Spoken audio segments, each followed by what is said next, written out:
Hello friends, स्वागत है आपका हमारे यूट्यूब चैनल में। फ्रेंड्स, आज के इस वीडियो में हम आपको 38 साइज़ डीप नेक कटोरी ब्लाउज़ की कटिंग बताने वाले हैं। तो इसके लिए यहाँ पे हम एक फर्मा यूज़ करेंगे इस तरह का। तो इस फर्मे को मैं आपको वीडियो के लास्ट में बनाना बताऊंगा। तो चलो वीडियो को स्टार्ट करते हैं। और इसके लिए जो मेजरमेंट आपको स्क्रीन पे दिखाया जा रहा है वही मेजरमेंट का हम इसमें यूज़ करेंगे। ये हमने बॉडी से फिक्स मेजरमेंट ले लिया है। तो सबसे पहले अस्तर को यहाँ पे इस तरह से 4 फोल्ड में फोल्ड कर लेंगे स्लीव्स काटने के लिए। और अब हम यहाँ पे नीचे किनारे का कपड़ा छोड़ते हुए इस तरह से एक निशान ड्रॉ करेंगे और यहाँ पे स्लीव्स का मार्किंग डालेंगे। तो स्लीव्स हमारा 9.5 इंच तैयार रखना है, तो हम यहाँ पे 10.25 इंच पे मार्किंग करेंगे और दूसरा मार्किंग ऊपर से 4 इंच पे कर लेते हैं। और इन दोनों लाइंस को इस तरह से स्ट्रेट मिला देना है और ऊपर वाली लाइन को यहाँ पे डाउन करेंगे इस तरह से। तो ये हो जाने के बाद यहाँ पे क्रॉस में आर्म होल नापेंगे। तो बॉडी का फिक्स आर्म होल 16.5 इंच है, तो 17.5 काटेंगे। 17.5 का आधा 9.25 इंच आ जाता है। तो इसमें हम 2-3 पॉइंट कम करेंगे क्योंकि राउंडिंग शेप में हमारा 2-3 पॉइंट यहाँ पे बढ़ जाएगा। अब हम सामने की तरफ स्लीव्स की गोलाई में 1/4 इंच लूज करते हुए यहाँ पे मार्किंग करेंगे और इन दोनों लाइंस को इस तरह से क्रॉस में मिला देना है। और ये मिला देने के बाद इसमें पट्टी की जितना एक्स्ट्रा मार्जिन हम रखेंगे तो ये एक्स्ट्रा मार्जिन इस तरह से हो जाएगा। और अब हम यहाँ पे ऊपर वाली साइड पे 4.25 इंच पे मार्किंग करेंगे और इस लाइन को नीचे वाली लाइन तक क्रॉस में मिला देंगे। तो इस तरह से मिला देने के बाद अब हम यहाँ पे फ्रेंच कर्व स्केल की मदद से इसको थोड़ा नीचे रखेंगे और इस तरह से राउंड शेप करेंगे और आगे की तरफ स्केल को उल्टा रखते हुए इस तरह से एक निशान करेंगे। तो इसलिए उसका ड्राफ्टिंग हमारा हो जाता है। अब हम यहाँ पे सामने की तरफ जो 3 पॉइंट सिलाई मार्जिन है उसको इस तरह से हाईलाइट करेंगे और अब हम इसको काट सकते हैं सभी तरफ से। तो इसको बिल्कुल सभी तरफ से हमें फिक्स काटते हुए रेडी कर देना है। तो ये इस तरह से काट देने के बाद अब हम यहाँ पे फिटिंग का कट्स और यहाँ पे मिडल का कट्स लगा देंगे और इसको ओपन करेंगे। और ओपन कर देने के बाद फ्रंट की शेप लगाने के लिए यहाँ पे फ्रेंच कर्व की मदद से यहाँ पे 0.75 इंच की जितना गहरा करते हुए इस शेप को काट लेंगे। तो ये हमारा स्लीव्स कुछ इस तरह से कट जाता है। अब हम इसको साइड में रखेंगे और चलते हैं बैक पार्ट की तरफ।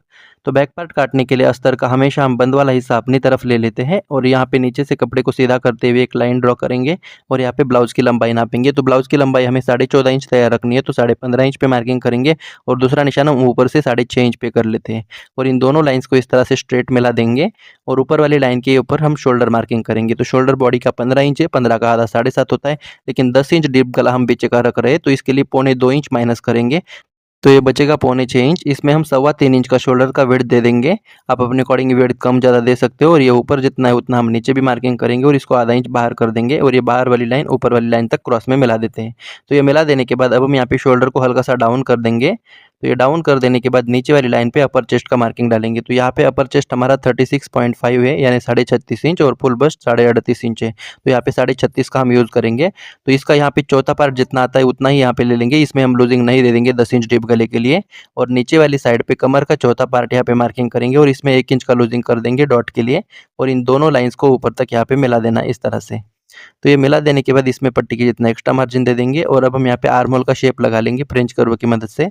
तो इस तरह से ये शेप लगा देने के बाद अब हम इस राउंड को नाप के भी देखेंगे। तो ये रिजल्ट हमारा 9.25 इंच आना चाहिए। तो नापना किस तरह से देखिए, ऊपर से हम आधा इंच छोड़ेंगे और सामने की तरफ 3 पॉइंट छोड़ते हुए इस राउंड को नापेंगे। तो यहाँ पे देखिए फ्रेंड्स, ये 9.25 इंच हमारा बिल्कुल परफेक्ट आ चुका है। तो अब हम यहाँ पे गले का निशान लगा लेंगे। तो गला हमारा यहाँ पे 10 इंच है, तो 10.5 इंच पे मार्किंग करेंगे और यहाँ पे एक स्ट्रेट लाइन ड्रॉ कर देना है। और गले का विड्थ हम यहाँ पे 3 इंच रख रहे हैं, आप अपने अकॉर्डिंग कम ज़्यादा रख सकते हो। और इसको ऊपर शोल्डर पॉइंट तक मिला देंगे। और ये मिला देने के बाद गले को हम यहाँ पे गोलाई दे रहे हैं, आप किसी भी शेप का गला बना सकते हो। और ये हो जाने के बाद अब हम इसको सभी तरफ से फिक्स काट लेंगे। तो इसको एज इट इज काट देना है हमें। फ्रेंड्स, चैनल पर पहली बार आए तो सब्सक्राइब करके नोटिफिकेशन बेल को ऑन करें ताकि हमारी सभी वीडियो की नोटिफिकेशन सबसे पहले आपके पास आ जाए। तो ये हो जाने के बाद अब हम यहाँ पे फिटिंग का कट्स और शोल्डर का कट्स लगा देंगे और इसको फोल्ड करते हुए बीचों बीच यहाँ पे हम डॉट का मार्किंग लगा लेते हैं और इस तरह से क्रीज उठा लेंगे और इस क्रीज के ऊपर चौक से निशान लगा लेते हैं। तो ये डॉट आप यहाँ पे 5 इंच के जितना बड़ा लगा सकते हो, तो 5 इंच पे मार्किंग करेंगे। और ये मार्किंग हो जाने के बाद जब हम यहाँ पे डॉट को इस तरह से लगाएंगे तो ये सामने का हिस्सा झुक जाता है। तो इसको हम पहले से इस तरह से सीधा काटेंगे ताकि हमारी कमर की पट्टी ये डॉट लगने के बाद सीधी लगे और इसको इस तरह से काट देना है। तो ये हो जाने के बाद बैक पार्ट हमारा रेडी हो जाता है। अब हम इसको साइड में रखेंगे और फ्रंट पार्ट काटने के लिए इसको अस्तर को इस तरह से पलटा देना है और इसके ऊपर बैक पार्ट को एज इट इज यहाँ पे फिक्स रख देना है। तो इसमें हम हुकाई पट्टी की मार्जिन नहीं छोड़ेंगे क्योंकि हुकाई पट्टी का मार्जिन हमारे फर्मे में देंगे। तो ये इस तरह से हो जाने के बाद अब हम इसको शोल्डर से लेकर आर्म होल तक बिल्कुल एज इट इज हमें ड्रॉ कर देना है, सिर्फ आर्म होल तक। याद रखिए, पिछला पार्ट हमने अपर चेस्ट के हिसाब से काटा है, लेकिन ये पार्ट हम फुल बस्ट के अकॉर्डिंग काटेंगे। तो ये इस तरह से मार्किंग कर देने के बाद बैक पार्ट को हटा देते हैं और इसको इस तरह से सीधा कर लेंगे। और ये हो जाने के बाद सबसे पहले हम इस आर्म होल को हल्का सा अंदर ले लेंगे और इसको यहाँ पे इस तरह से राउंड शेप में फ्रेंच कर्व की मदद से मिला लेंगे। तो ये फ्रंट का आर्म होल का शेप हमारा थोड़ा सा गहरा हो जाएगा। तो यहाँ पे ज़्यादा गहरा नहीं करेंगे, बिल्कुल थोड़ा सा ही करना है। और अब हम यहाँ पे बस्ट पॉइंट का मार्किंग करेंगे। तो बस्ट पॉइंट हमारा यहाँ पे 9.25 इंच है, तो हम 10.25 इंच पे मार्किंग करेंगे और इस लाइन को यहाँ पे हम सीधा यहाँ पे मिला देंगे। तो इस लाइन को इस तरह से सीधा यहाँ पे खींच देना है।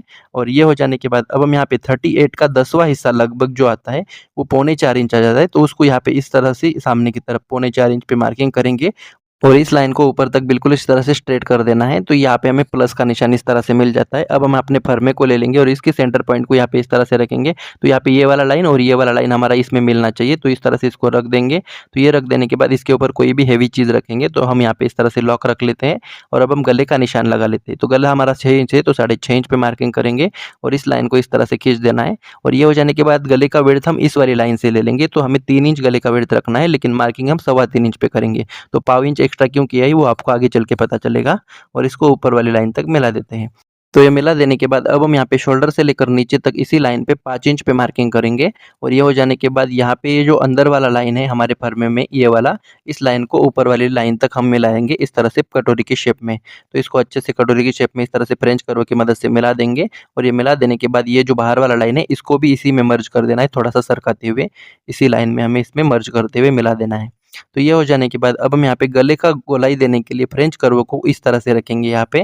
और ये रख देने के बाद गले का गोलाई हम इस तरह से शेप दे देंगे। तो ये इस तरह से ये हो जाता है। और ये हो जाने के बाद अब हम इसके नीचे कार्बन को रखेंगे और ये जो अंदर वाला लाइन है इस लाइन को ऊपर वाली लाइन तक इस तरह से बिल्कुल गले तक हमें यहाँ पे मिला देना है। तो ये कार्बन रखने से ये हमारे निशान नीचे की तरफ भी आएंगे फैब्रिक में। तो ये कर देने के बाद में फ्रेंड्स अब हम क्या करेंगे, इसको नीचे तक यहाँ पे है यहाँ पे एंड कर देंगे। तो ये हो जाने के बाद अब हम इसको साइड में रख देंगे। तो ये हमें निशान इस तरह से मिल जाते हैं। अब हम इस लाइन को यहाँ पे इस तरह से स्ट्रेट खींच देंगे। तो ये खींच देने के बाद ऊपर जो हमारा बस्ट पॉइंट का लाइन है उस पे हम यहाँ पे फुल चेस्ट का चौथा हिस्सा नापेंगे। तो 38.5 का चौथा हिस्सा 9.5 में 1 पॉइंट ज़्यादा होता है, तो जितना है उतना रख देना है और इसको ऊपर वाली लाइन तक मिला देंगे। और इसमें पट्टी की जितना एक्स्ट्रा मार्जिन देंगे, तो इसमें हमें पफ के लिए एक्स्ट्रा लूज करने की जरूरत नहीं, क्योंकि जो भी पफ बनेगा वो हमारे कटोरी में बन चुका है। और अब हमारा ये जो निशान है इसमें हम सिलाई मार्जिन बढ़ा देंगे, जितना आप सिलाई में दबाते हो तो इसको ऊपर तक इस तरह से सिलाई मार्जिन बढ़ा देंगे। और ये हो जाने के बाद अब हमारा ये कटोरी पार्ट रेडी हो चुका है। अब हम यहाँ पे इसको पीछे वाली साइड पे हल्का सा ऊपर यहाँ पे मार्किंग कर देंगे, तो ये थोड़ा सा ऊपर कट जाता है हमारा। तो ये हो जाने के बाद अब हम इसको सभी तरफ से बिल्कुल फिक्स काटते हुए रेडी कर देंगे। तो इस तरह से बिल्कुल फिक्स हमें यहाँ पे काटते हुए रेडी करना है। फ्रेंड्स, अगर आपने ये कटोरी फर्मा एक बार बना लिया तो इसको आपको बार-बार बनाने की ज़रूरत नहीं। आप इसी की मदद से कई बार इसमें ब्लाउज़ कटिंग कर सकते हो, तो इसको बनाना ज़रूर सीखिए। तो इस तरह से ये कटोरी पार्ट काट देने के बाद इसको दूसरी तरफ फिटिंग का लाइन यहाँ पे खींच देंगे। तो ये हो देने के बाद इसको साइड में रखेंगे और कटोरी को ले लेंगे और यहाँ पे जो हमने पाव इंच एक्स्ट्रा रखा था उसको यहाँ पे कम कर देना है और उसको नीचे वाली लाइन तक मिला देंगे। तो ऐसा करने से यहाँ पे हमारी शोल्डर गिरने की प्रॉब्लम कभी भी नहीं आएगी। और अब हम इस लाइन पे हुक पट्टी के लिए एक्स्ट्रा मार्जिन बढ़ा देंगे, जितना आप सिलाई में दबाते हो उतना। और यहाँ से भी हमें इस लाइन को यहाँ पे ऊपर तक मिलाते हुए सिलाई मार्जिन को बढ़ा देना है। तो यहाँ पे नीचे की तरफ तो हमने मार्जिन दिया है, इसको सिर्फ यहाँ पे इसमें मिलाते हुए ऊपर की तरफ सिलाई मार्जिन बढ़ा देंगे, जितना आप सिलाई में दबाते हो उतना। और ये हो जाने के बाद ये हमारा कटोरी रेडी हो चुका है। अब हम इसको सभी तरफ से बिल्कुल फिक्स काटेंगे। फ्रेंड्स, आपको ये फर्मा सिर्फ एक बार बनाने की ज़रूरत है, बार बार आपको बनाने की ज़रूरत नहीं है। तो ये बनाने के बाद ये हमारा कटोरी कुछ इस तरह से हो जाता है। तो ये हो जाने के बाद ये हमारा इस पार्ट इसमें इस तरह से जुटेगा, तो ये हमारा कटोरी बिल्कुल परफेक्ट बैठेगा। अब हम इसको साइड में रखेंगे और बेल्ट काटना सीख लेते हैं। तो बेल्ट काटने के लिए कटोरी पार्ट को हम इस तरह से फिटिंग वाली साइड पे रख देंगे और ये जो गैप बच रहा है यही हमारा बेल्ट है। और अब हम इस गैप में 0.75 इंच एक्स्ट्रा करेंगे। ये किस लिए? क्योंकि नीचे ऊपर हमारा सिलाई मार्जिन दबेगा बेल्ट में, इसलिए। तो ये 3.5 इंच आ रहा है, तो इतना ही हम बेल्ट काटेंगे। तो इसको काटने किस तरह से वो देख लेते हैं। तो सबसे पहले इसको इस तरह से खड़ी कपड़े में यहाँ पे काटना है, यानी यहाँ पे किनारी वाली साइड पे। तो किनारी को हम निकाल देते हैं इस तरह से। और ये हो जाने के बाद इसको यहाँ पे स्ट्रेट लाइन मिला देंगे। और ये 3.5 इंच हमारा रिजल्ट आ गया था, तो यहाँ पे 3.5 इंच दो जगह पे मैं मार्किंग कर देंगे बेल्ट का विड्थ। तो ये हो जाने के बाद इस लाइन को यहाँ पे स्ट्रेट मिला देना है।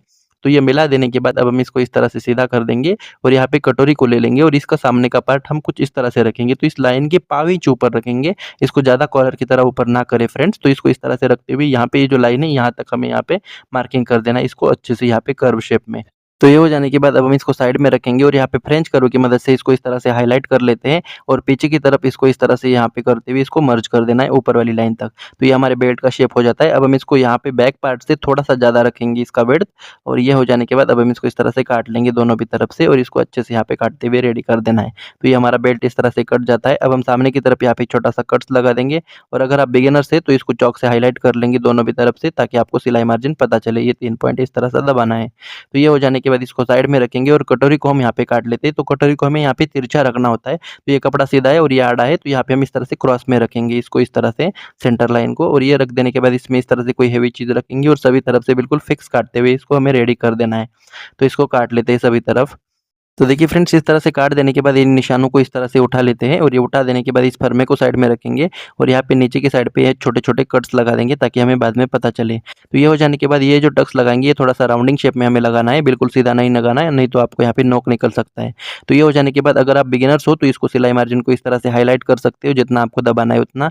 मुझे ज़रूरत नहीं है, लेकिन मैं आपको समझाने के लिए इस तरह से इसको हाइलाइट करके दिखा रहा हूँ। तो ये हो जाने के बाद इस पॉइंट को हम इस तरह से सुई की मदद से दूसरी तरफ भी उठा लेंगे इस निशान को, तो ये हमारी कटोरी हो जाती है। और ये कटोरी पार्ट ये हमारा कुछ इस तरह से फ्रंट पार्ट रेडी हो जाता है। अब हम इसको साइड में रखेंगे और बैक पार्ट को ले लेते हैं और इसके गले को काट लेते हैं। तो इसी के साथ ये हमारा पूरा ब्लाउज यहाँ पे कटिंग होके रेडी हो जाता है। तो आज का ये वीडियो आपको कैसा लगा आप हमें कमेंट करके ज़रूर बताइएगा फ्रेंड्स। और अब हम चलते हैं फर्मे को बनाने की तरफ। तो इसको हम साइड में रखेंगे और फर्मे को बनाने के लिए इस तरह से हमें पेपर को डबल फोल्ड में रख देना है। तो फोल्ड करने के बाद इस पेपर का साइज़ यहाँ पे 12.25 इंच इसका लेंथ है और इसका विड्थ है 7.5 इंच। ये कुछ इस तरह से पेपर हमने ले लिया है और अब हम यहाँ पे इस तरह से कार्डबोर्ड को ले लेंगे जिसका ये चौकोन बराबर होना चाहिए। और ये हो जाने के बाद यहाँ पे हमें कार्बन की भी ज़रूरत पड़ेगी। तो ये हो जाने के बाद इसके नीचे हम यहाँ पे क्या करेंगे, इस कार्बन को इस तरह से रखेंगे ताकि जो भी हमारे निशान हो ये नीचे की तरफ भी आ जाए। और यहाँ पे हम 4.5 इंच पे मार्किंग करेंगे और दूसरा निशान हम ऊपर से 2 इंच पे कर लेंगे। तो इस तरह से ये दोनों निशान कर लेने के बाद यहाँ पे हमें इसको स्ट्रेट मिला देना है। और ये मिला देने के बाद नीचे वाली लाइन पे हम पफ क्रिएट करेंगे। तो पफ क्रिएट करने के लिए 38.5 साइज़ के लिए यहाँ पे हम क्या करेंगे, 1.5 इंच में 1 पॉइंट कम। तो इस तरह से यहाँ पे हम मार्किंग करेंगे, तभी ये पफ हमारा अच्छे से बनेगा। अब हम इसको ऊपर वाली लाइन तक इसमें क्रॉस में मिला देते हैं। तो इसको इस तरह से क्रॉस में मिला देंगे बिल्कुल सफाई से। और ये मिला देने के बाद ऊपर वाली लाइन पे इस तरह से पेन को रखेंगे और इसको इस तरह से फोल्ड करेंगे। अभी हमने जो लाइन खींचा है उस लाइन के ऊपर। तो ये इस तरह से कर देने के बाद यहाँ पे क्रीज लगा लेते हैं। तो यहाँ पे हमें क्रीज मिल जाती है, इस क्रीज को भी हम हाईलाइट कर लेंगे। तो इस तरह से इसको भी मार्किंग कर देना है। और ये मार्किंग कर देने के बाद अब हमें यहाँ पे कैलकुलेशन की ज़रूरत है। तो ये कैलकुलेशन ये है 38.5 इंच ये हमारा। तो फुल चेस्ट को हम भाग कर देंगे 13 से, तो ये रिजल्ट आएगा 2.96। तो इसका मतलब है लगभग 3 इंच। तो ये 3 इंच हम इस तरह से इसको यहाँ पे क्रॉस वाली लाइन पे मार्किंग करेंगे। और ये मार्किंग कर देने के बाद इसी लाइन को हम ऊपर की तरफ भी ले लेंगे। तो ये जो लाइन है इस लाइन के ऊपर भी हम 3 इंच पे मार्किंग करेंगे। तो ये 13वां हिस्सा हमारा फुल चेस्ट का है। और अब हम इस लाइन को नीचे वाली लाइन तक क्रॉस में मिला देते हैं। तो इसको इस तरह से बिल्कुल सफाई के साथ हम मिला देंगे। तो ये मिला देने के बाद इसमें हम इस तरह से अच्छे से मार्किंग कर देते हैं और ये मार्किंग हमने यहाँ तक किया है। और अब हम ये जो अंदर वाला लाइन है इसको फिलहाल छोड़ देंगे और ये बाहर वाली लाइन पे हम 13वां हिस्सा रखेंगे जो कि हमारा 3 इंच आ चुका है। तो इसको हमें 2 जगह पे मार्किंग करने हैं इसी लाइन पे। तो ये हो जाने के बाद अब हम क्या करेंगे, इन दोनों लाइन्स को इस तरह से स्ट्रेट मिला देते हैं। तो ये मिला देंगे इस तरह से और ये मिला देने के बाद अब हम यहाँ पे जो कार्डबोर्ड हमने लिया था उसको ले लेंगे और उसको यहाँ पे हम अंदर वाली लाइन पे रखेंगे। ये जो पहले वाला लाइन है उसको इस तरह से मिला के रख देंगे नीचे तक की तरफ। और ये रख देने के बाद यहाँ पे हम ये जो कॉर्नर बन रहा है उसको इस तरह से ऊपर तक हाईलाइट कर लेंगे। तो ये हाईलाइट कर देने के बाद अब हम यहाँ पे फ्रेंच कर्व ले लेंगे और फ्रेंच कर्व को इस तरह से थोड़ा नीचे रखते हुए इसमें राउंड शेप दे देंगे। तो ये हमारा शेप हो जाता है। अब हम इसमें सिलाई मार्जिन ऐड कर देंगे। तो जितना आप सिलाई में दबाते हो उतना आप यहाँ पे इसको एक्स्ट्रा कर देंगे। तो ये हमारा सिलाई मार्जिन कुछ इस तरह से एक्स्ट्रा हो जाएगा। तो इसको हम इस तरह से हाईलाइट कर लेते हैं। तो ये हो जाने के बाद अब हम इस फर्मे को ओपन कर लेंगे। तो ये हमें फर्मा इस तरह से मिल जाता है। और ये मिलने के बाद अब हम क्या करेंगे, ये जो सेंटर में जो क्रीज है उसको हम यहाँ पे हाईलाइट कर लेते हैं। इसको हाईलाइट करने की ज़रूरत नहीं, लेकिन मैं आपको समझाने के लिए इस तरह से हाईलाइट कर देता हूँ। तो ये हमारा सेंटर पॉइंट हो गया। और ये हो जाने के बाद आपको ध्यान सिर्फ ये रखना है, ये वाला जो सेंटर लाइन है और ये वाला लाइन यही हमारा ज़्यादा यूज़ में आ जाता है हमेशा। तो यहाँ पे मैं मार्किंग कर देता हूँ, ये 1 नंबर और ये 2 नंबर इसका ज़्यादा यूज़ हो जाता है। बाकी आपको कन्फ्यूज़ नहीं होना है। और अब हम क्या करेंगे, अपनी तरफ इस सेंटर लाइन से 3 इंच को रखेंगे, यानी जो 13वां हिस्सा है उसको रखेंगे और इसको ऊपर वाली लाइन तक इस तरह से स्ट्रेट मिला देना है। और ये मिला देने के बाद अब हम क्या करेंगे, सेंटर पॉइंट से ये जो क्रॉस वाली लाइन है उसको मेजर कर लेते हैं। तो ये 4 इंच में 1 पॉइंट कम आ जाता है, जो कि हमारा 38.5 का 10वां हिस्सा आ जाता है, यानी फुल चेस्ट का 10वां हिस्सा। तो ये इस तरह से मार्किंग कर देना है और इसको भी इस तरह से खींच लेना है। तो ये खींच लेने के बाद अब हम क्या करेंगे फ्रेंड्स, अब हम यहाँ पे ये जो लाइन है इस लाइन के आधा इंच नीचे मार्किंग करेंगे और इसको आगे वाली लाइन तक मिला देते हैं, यहाँ तक सिर्फ। तो ये मिला देने के बाद ये हमारा बैक पार्ट बनेगा। तो यहाँ पे हम लिख लेंगे बैक और ये फ्रंट है तो यहाँ पे लिख लेंगे फ्रंट। तो ये इस तरह से हो जाता है। और ये हो जाने के बाद अब हम क्या करेंगे, ये जो लाइन है एक तिरछा, इसमें भी हम सिलाई मार्जिन बढ़ा देते हैं, जितना सिलाई में दबाते हो उतना। तो ये इस तरह से सिलाई मार्जिन हो जाएगा और इस लाइन को आगे की तरफ इस तरह से सीधा करेंगे और अब हम इसको यहाँ पे काट सकते हैं। तो ये बहुत ही आसान है, बस आपको 1-2 बार वीडियो को देखना है, तब आपको ये बहुत ही आसानी से आ जाएगा। एक बार आपने ये बनाना सीख लिया तो इसी की मदद से आप आगे चल के डबल कटोरी भी काट सकते हो, जो कि मैं आगे आने वाले वीडियो में मैं आपको बताऊँगा। तो इस तरह से यहाँ पे कट्स लगा देने हैं इस टक्स के और यहाँ पे सेंटर को भी इस तरह से कट्स लगा देना है। तो ये हमारा फर्मा इस तरह से रेडी हो जाता है। तो आई होप आज का ये ट्यूटोरियल आपको अच्छा लगा होगा। अच्छा लगा है तो वीडियो को लाइक करें और चैनल को सब्सक्राइब करें। धन्यवाद।